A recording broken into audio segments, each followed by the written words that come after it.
turn it over to my parents, and they're going to share a message about Not My Neighbor's Homeschool. Thank you, John. It's great to be with you. I'm Ray Notgrass. This is my wife, Charlene, with Notgrass History. We appreciate the opportunity to share some ideas with you and hope that we are encouraging you as we do so. We want to talk about something that I think is important, probably on the heart of most homeschoolers. And we want to address the reality that what you have in your home is not your neighbor's homeschool. You probably picked up some ideas about homeschooling, maybe especially as you were getting started. And I wonder where some of those sources were. Probably some of your friends, people you knew, are homeschoolers. You saw them and saw how it was going with them, and that seemed attractive to you, something that seemed to work. Maybe you've been to some conventions and you've heard big-name speakers who talk about their experiences and what seemed to be the case for them and how it worked for them.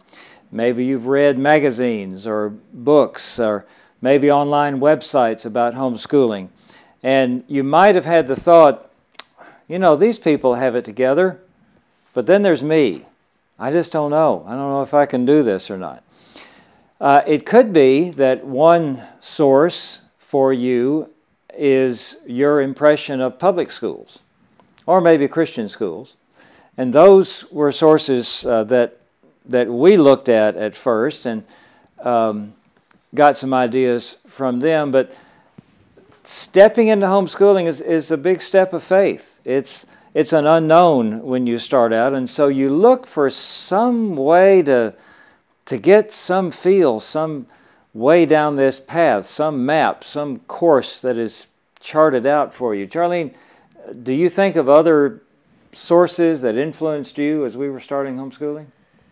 Well, we human beings really like to conform. Even when you see people who seem to be nonconformist, if you look around them and look at their friends, they sort of look alike, you know, and they have some of the same habits, and maybe their clothes are the same, or they cut their hair the same, or they do a lot of the same things. We are conformist, so many of us. That's why I wore go-go boots to school every day when I was in the 7th grade, and why, when I was a senior in high school, I embroidered these jeans with my friends' names on them. Think I could sell patterns for these on Etsy? We had problems with conforming because we were scared. And we wanted to know we were doing a good job. And how do you know if you're doing a good job? You tend to look at your neighbor's homeschool, or in our case, since we didn't have any neighbors who homeschooled, and we only knew one person at church who homeschooled, and we'd never been close friends with anybody who was currently homeschooling, then we looked at what people were doing in public school to help us judge what we were doing, and that turned out to not be very good for us. I think one thing we tend to do is to look at children the same ages as our children, and we see what their parents are doing. And if our child doesn't measure up to the other children of the same age, we get really worried. And we forget a very important truth. What is true for a child right now does not mean it's always going to be true for that child. Just because a child is at a certain point at a certain time doesn't mean he will never get where it is you think he needs to go, or where the other children his or her age seem to be. So we look at other children and we look at what they're doing, and we turn that into a strict timetable that we think our children should follow also. But strict timetables are for buses and trains and planes, and not for children. You have such a wonderful opportunity when you train your children at home. You don't have to make your child fit into anybody's next door neighbor's way of doing it. You don't have to have your child fit into anybody else's one-size-fits-all program. If I put on an item of clothing in a store that has a tag that says one size fits all, I am going to look like a sack of potatoes. But you don't have to do that with your kids. Be brave. Don't be afraid to find what fits your child. And it will probably be different than your neighbor's homeschool. I want to give you a friendly warning about playing the comparison game. It can be dangerous. If you keep your eyes on what other people do and try to conform to them, that might help you feel better. It might seem safer than launching out on your own. But comparison is dangerous. You'll either come off thinking that you're better than the other person. Man, I can't believe they're doing that. We're doing so much better than they are. And that's pridefulness. Or you will come off thinking, oh, we're not doing as well as they are. We're not getting anywhere near as much done as they are. And so you condemn yourself. And we do this in many areas of life. But trying to fit some preconceived notion about your child means that you're not thinking about your particular special children as much. You're just trying to plug them into a mold. But you need to think about your children a lot. You need to be grateful for them. You need to think about their uniqueness, their situation, the blessing you have of being a parent. Even children within the same family are not the same, as I'm sure you've learned by now. You might think you want to reproduce your neighbor's homeschool, but I think I know your neighbor, and I want to tell you about him. I might not know your neighbor, but I know other people's neighbors. Your neighbor could be your best friend, your mentor, someone at the co-op or someone at church, someone you know well, or maybe someone you know hardly at all, but you've got your eye on them. The thing is, you don't know the whole story about that family. You don't know everything going on there. You don't know the stresses they are facing. You don't know the failures that they struggle with. You might be comparing yourself to an image, to a made-up perception, a model that doesn't really exist, and that's not helpful. That puts tremendous stress on you that you don't need to bear. Somehow, people have developed various approaches to homeschooling. There's the classical model, there's the Charlotte Mason model, there's the unschooling model, and all that. And you might hear somebody talk about that and think, should we be doing that? Is that the way we really need to be homeschooling?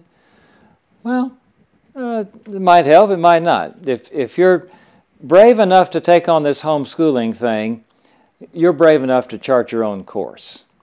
It took us a while to do that. We followed some perceptions we had about it, but then we spread our wings and found that it was much more enjoyable and enriching for all of us. We had an opportunity to find our children's gifts, and you can do the same. In our case, we eventually, not at first, but eventually, we learned to get to know our children and help each of our children become who we believe God wanted that child to be. You may have a child who struggles with academics, but is gifted in other ways. You can honor those gifts and help your child feel good about the way that God created him or her. Think about the children who have to spend kindergarten to 12th grade 13 years or more in a school being made to feel they're inferior because they don't learn the same way that other children learn, or because their gifts, which are many, are not necessarily academic. You don't have to be afraid of that for your children. I remember I love to encourage parents to think outside the box, because when we started thinking outside the box, we became homeschoolers instead of doing homeschooling. I remember a story I heard many years ago about a mother told me this herself. She had a child who was very gifted in ballet, and she was in high school, and her daughter was so gifted and loved ballet so much that she was doing ballet several times a week. And the mom told me that because her daughter did so much ballet, and because she had to spend time on her academics, that sometimes she didn't get to go on family outings because she had to stay home and study because she was doing ballet. And my heart just grieved for that family, because I thought, why don't you think outside the box? If your child needs to do high school for 5 years instead of 4 years, so she can get all the academics in and get in all of the ballet that God has gifted her with, then why not? But push it into 4 years and miss family outings to do it, I think that's very sad. And I tell that story just to say, you don't have to conform in any way. You have to obey the laws of your state, and we made sure we did that, but we did that in very creative ways eventually, when we learned not to worry about our neighbor's homeschool, but to take care of the children who lived in our house. And don't get me wrong, there are lots of things good about the classical approach and the Charlotte Mason approach and the unschooling and all that. I was just saying, don't feel like you have to press your children into a box, and especially one that you might just have in your own mind, because as we've been saying, no two children are exactly alike. There are differences in personality, differences in ability, and that's real, and be thankful for it, and look for ways that your children and your family can be stronger as a result of it. Maybe your children can learn from each other, from their strengths. The subjects that you teach will largely be the same, but how you approach it could be very different. Your children can take the typical subjects to a surprising end.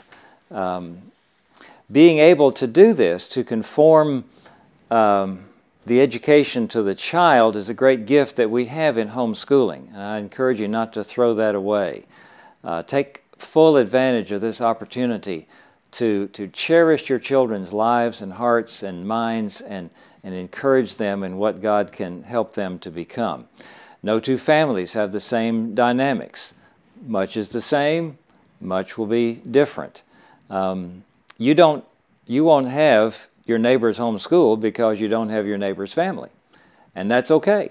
You have your family, you have a gift from God in that, and it's something that you can enjoy. I'll give you one other piece of advice, and that is to step carefully into group activities. We used group activities, but we tried not to rely on them for our homeschooling.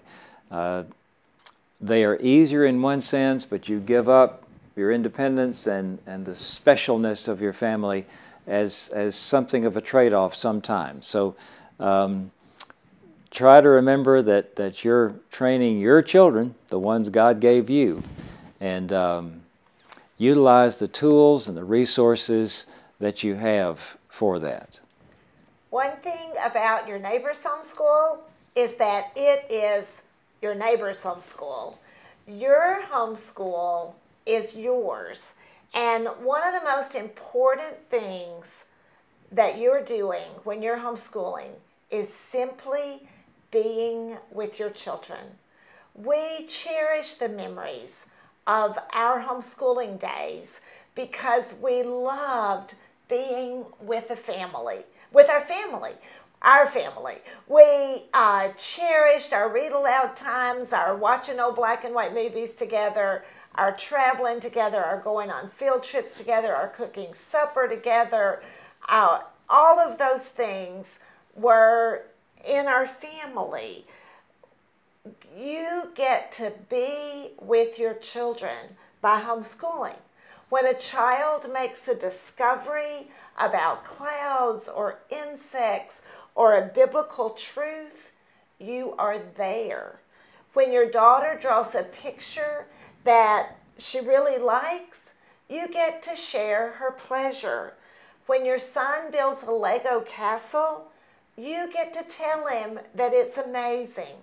When your child is disappointed, you're there to comfort. When your teenager gets disillusioned, you are there to give hope. So don't give up your homeschool to copy your neighbor's homeschool. Cherish those moments with your family. I would love to start it all over again. It was super hard when we started, but when we learned how to be homeschoolers instead of doing it, it became such a joy.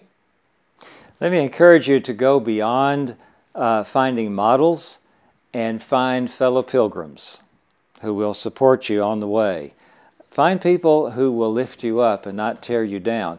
And there'll be plenty of people who will be willing to tear you down. But find people who will remind you that you're okay, that who will help you get over your need to feel just like other people. A neighbor in the Bible is someone you can trust and someone who trusts you, not someone you're competing against. I encourage you to take this attitude toward your homeschooling neighbors. You ever had encouragement from other homeschoolers that it meant a lot to you? Well, I have. However, with the topic of our webinar tonight, I do remember the days when I didn't have encouraging homeschooling mothers in my life. Back in the olden days of homeschooling, we began in 1990. And I remember when homeschooling felt like a big sack of rocks that I was carrying around on my back like a big heavy burden. And we felt that so strongly that we actually quit homeschooling for 2 years. And when we came back was when we made homeschooling, like I've said, I think this is the third time now, who we were instead of something we did. And when we came back, the most important thing we did was decide on our why. We decided that the reason we were homeschooling was that we wanted to do our very best to lead our children in such a way that they would live faithfully to God their whole lives, and that they and their spouses and their children and every succeeding generation from Ray and me forward would be faithful to Jesus Christ and live with Him forever. We made that our absolute reason that we were homeschooling. And then with that foundation, we adopted a list of specific things that we wanted for our homeschool. Not what our neighbors were doing, but what we were going to do in our homeschool. And I just thought I would share some of those with you. Is this a good time for me to do that, Ray? Okay.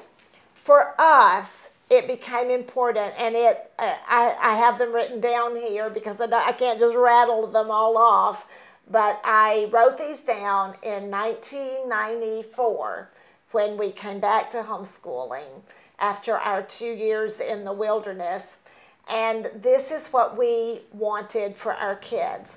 We made sure that we did our state's high school requirements, but it mattered to us why we were doing what we were doing. So here is our list. Be faithful to Jesus. That was our number one thing that we wanted our children to do. We wanted them to care about others and show it in concrete ways. So we gave them time in school to volunteer. We wanted them to be responsible adults, and we trained them and gave them responsibility. So for that end, we wanted them to love God's church and to build it up. We wanted them to have good etiquette and manners.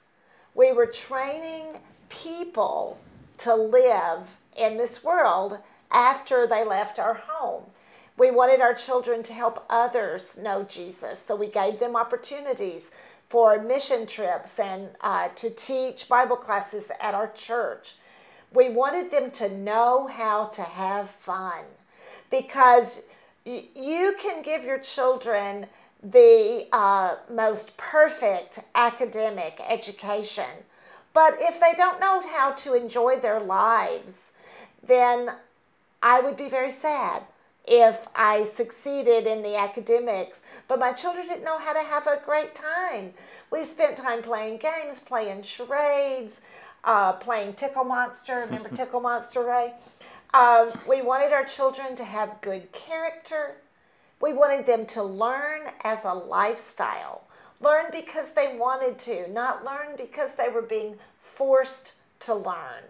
We wanted them to marry strong Christians, to have personal holiness and purity, to raise Christian children, to have good marriage and parenting skills, to be uniquely God's man or God's woman, to know about God's creation. That is why you learn science, is to know about God's creation, because he reveals so much of himself through his creation.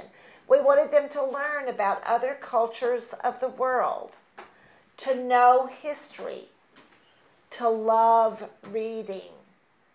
And we gave them wonderful opportunities to read great literature on their own, and we read them aloud as family. We talked about them. We visited the homes of authors. We wanted them to appreciate art and music, to learn to communicate. Why do we do English? We do English to learn to communicate.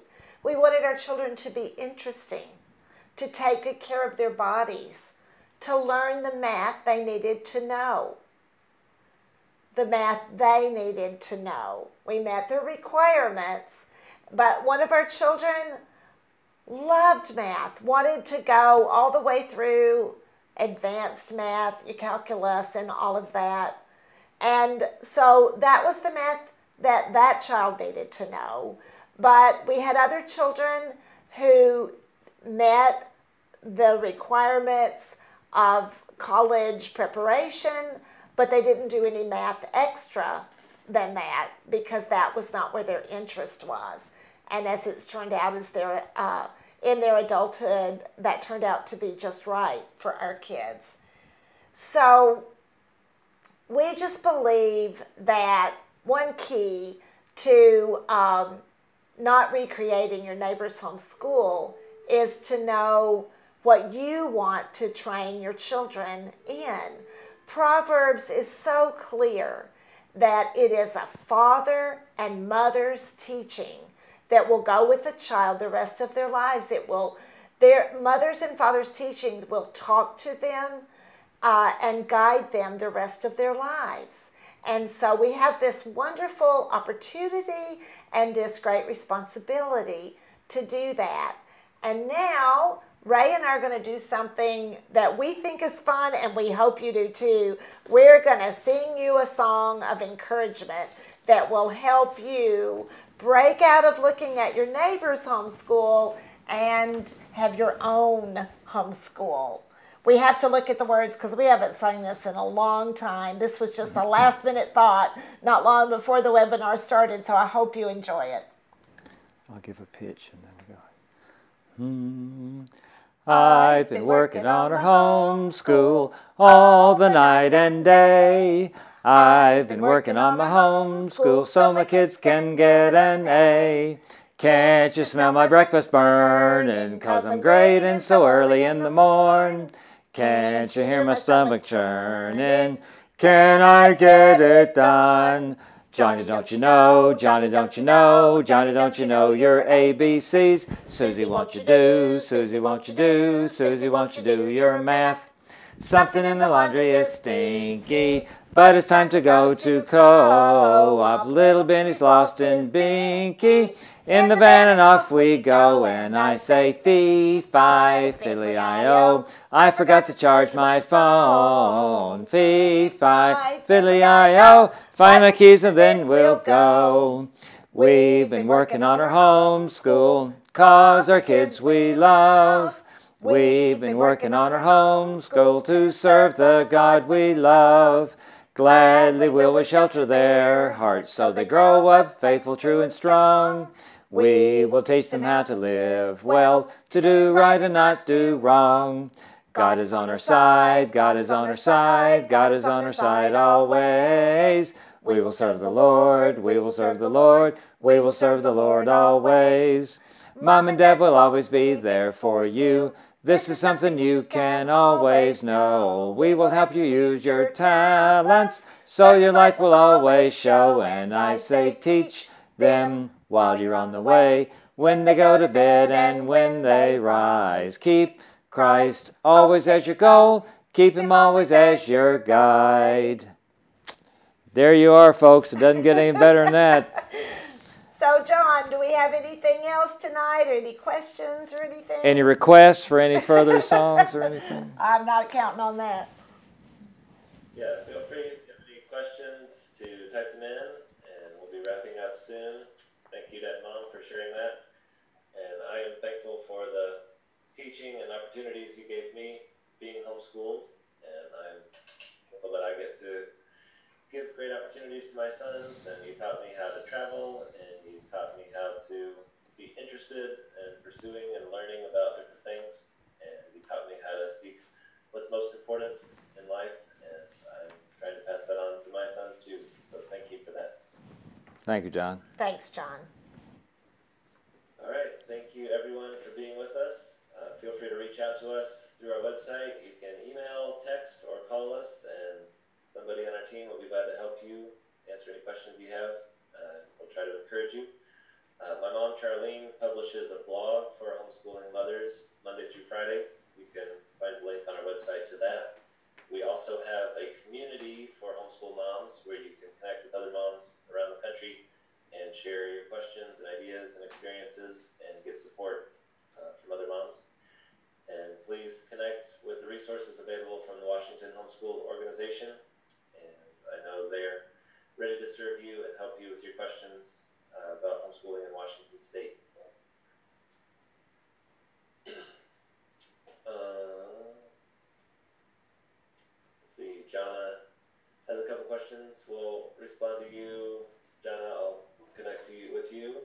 And thank you, Jamie. She said the line that God is on our side is going to rattle around in her head for a while. So she thinks. Good. All right, thanks everybody. This has been great. We're going to sign off and hope you get some rest tonight and are ready for another day of homeschooling tomorrow. So take care. God bless you. Good night, y'all.